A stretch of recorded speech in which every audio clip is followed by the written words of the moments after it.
turn it into parts that would actually make that idea, a radio, a television, whatever. Steve sort of understood how to repair things, but he wasn't far enough along the step to be what you'd call an engineer. And engineering involves a lot of mathematics, you know, and I was a top student in the school in the normal academic subjects, but Steve and I turned out we didn't have any of the same teachers. So he was probably in the other echelon of students.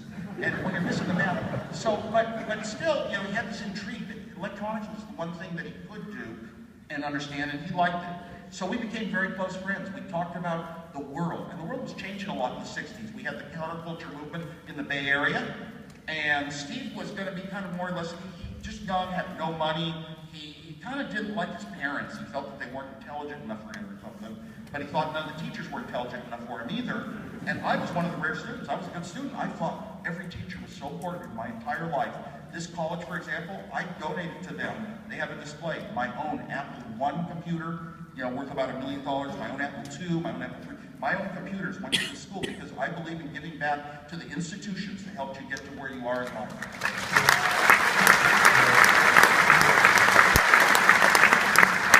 Steve Jobs was more on the road to becoming a hippie.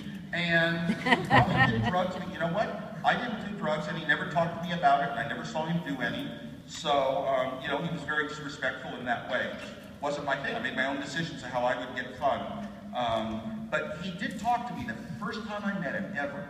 He talked to me how he and some friends at the high school had sat down with a camera and taken still pictures of clay figures, moved the clay a little, take another picture, move the clay a little, take another picture.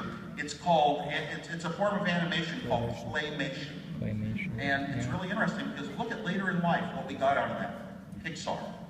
You know, connect the dots. He didn't use this in his Stanford speech, but you could connect the dots so clearly from that. Right after I met Steve, I discovered an article describing a device, electronic device, and some engineers that wanted to make the phone company more perfect, but they knew its weaknesses. They explored, they found, you know, it's like when I was young, we would climb over the fence to get to that oak tree in Cupertino Junior High School that we wanted to climb and sit in. Fences didn't keep us out. That's the hacker motto. So these guys these phone freaks had figured out how to put tones, beep, beep, beep, beep, beep, into an American telephone and dial free calls anywhere in the world. You could tell the calls to go by satellite, which countries to go through, and everything. You could make calls that went around the world and then talk into one phone and hear it in the other one a second later. Unbelievable stuff in this article. Captain Crunch was one of the big heroes. Captain Crunch. And he hadn't been caught by the FBI yet.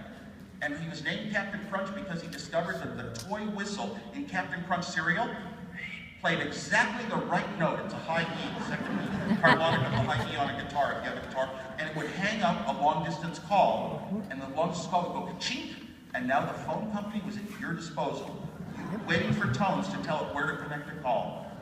Amazing things. Well, this article was called an interesting story, so I thought it was fiction. I called Steve Jobs up halfway through the article because we shared our electronics interests, we shared interest in life, and we shared interest in music. I showed him all my Bob Dylan albums and showed him the liner notes so he could read them and see what this kind of vague writing and poetry was about. And we both decided that Bob Dylan wrote songs that had meaning to life. And Dylan and the Beatles had very pretty music, but it wasn't as significant, as important to us. I guess we were more serious. So when they show a movie and they have Jobs as Bob Dylan and me as Beatles, I really object to that. Jobs for me. So anyway, so we're going, so we make this, well, we have this little blue box idea. Oh, I was reading the story of Steve Jobs, and I said, it sounds too real. This sounds real. Ron Rosenblum was the investigative reporter, and everything in it was exactly real. We can prove if this is real or not. They gave a few mathematical, a few tones, what tones would make what numbers on a phone. They gave a few examples. We ran down to Slack. It was a Sunday. We got into Slack. There was a door open. We got into the library. We researched it. We found a phone company book that gave the whole formula. We knew this thing.